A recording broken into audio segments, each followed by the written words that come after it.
Welcome everyone to the show. My name is James Anthony from the James Anthony Report. This is the James Anthony Report podcast. Up over at JamesAnthonyReport.com, we have the newest report titled Inauguration Aftermath, Marching Toward Midnight, posted for your enjoyment. The report is an attempt, albeit a disjointed one, that connects the latest celestial parade that will be taking place just one day after Trump's inauguration as 47th President of the United States of America, with his inauguration speech in 2017. That speech, the one where he signaled to the powers that be that it would no longer be business as usual in Washington, and that there would be a political realignment that sees the average citizen reclaiming their collective voice, is thrown in alongside the report of a 7-planet alignment that agencies are reporting will happen across the U.S. at the very same time this year. Of course, from the religious view, the observation of planetary bodies can explain the how, but not the question of why. And this report does not seek to disrupt that, assuming it could ever be disrupted, but instead focuses on the astrological archetypes associated with each of the planets in the inauguration parade. 2 are volatile and signal the impending doom of war, while 2 others are associated with wealth and love, oddly enough.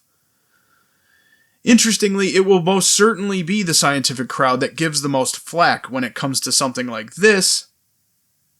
But after 2020, a year that saw the most planetary activity, near-Earth objects, unidentified aerial phenomena, sightings, the rise of AI, and along with a new injectable technology, how could the masses who told you to trust the science expect us to take them seriously anymore?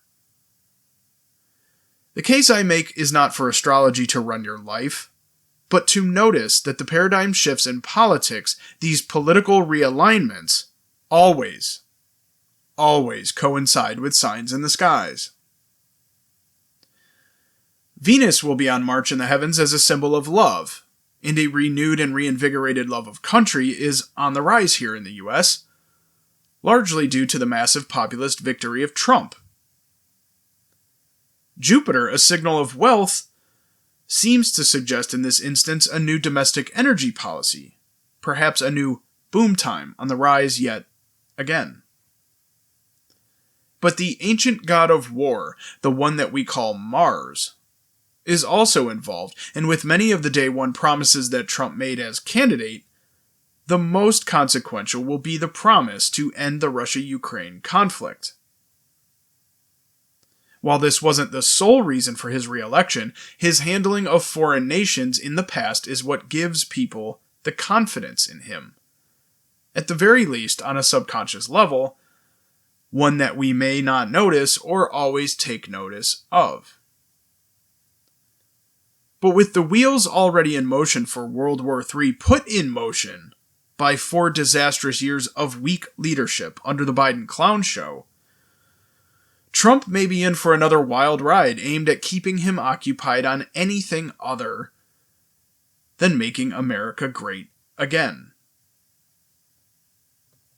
And the difference in rhetoric between these 2 massive titans, in both Trump and Putin, is that the one assigned to Trump as this brash bully is almost completely manufactured by the media, while Putin's rhetoric, at least from what we are told, seems to be driven mostly by emotion.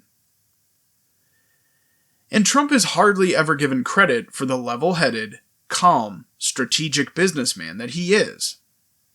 Putin continues to call the West, as he puts it, leeches and bloodsuckers, and has referred to what he calls the imperialism of the West as that of a vampire. And the imperialism that he talks of seems to suggest that he's not always talking about nation building per se, but of the cultural impact these vampires, as he calls them, have had on foreign land. In our modern interpretation of vampires, or when someone uses the word, you often think of a goth lifestyle, someone who chooses to live in such a way that doesn't fit in with trad society.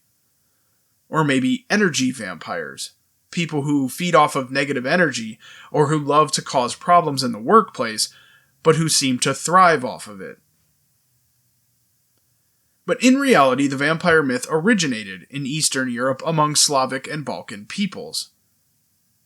And although every civilization had some myth about creatures who would drain the life force from another, the vampire didn't evolve, interestingly, until the Middle Ages as a way to explain plagues and sudden death. In 2024, we are at this place again, like clockwork, or the planets revolving around our star.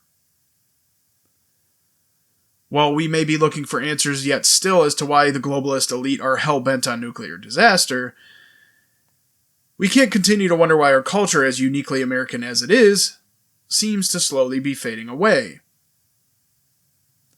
While many Russians are considered a Slavic people, the East Slavs in particular, one such individual seems to fit the role perfectly in describing Marina Abramovich. The destruction of classical art by sitting in a chair for 700 hours, this daughter of a well-known communist, quote, hero, hasn't been credited as such. Instead, she's been hailed as the grandmother of performance art. Spirit cooking, and the use of bodily fluids, pentagram symbols, and attempts to arrest the audience's psyche have all been connected to her ties to very influential Hollywood and government types, suggesting a deep state, and opening us up ultimately to our self-preservation, even if it means World War III. Well, that's all the time we have. Thanks for listening. Hope you check out that report. Give the James Anthony Report a follow and support our sponsors over at JamesAnthonyReport.com. Talk soon. Go to JamesAnthonyReport.com or click the link in the description to support our sponsors. James Anthony Report was made possible by garbage-ass people like you. Thank you.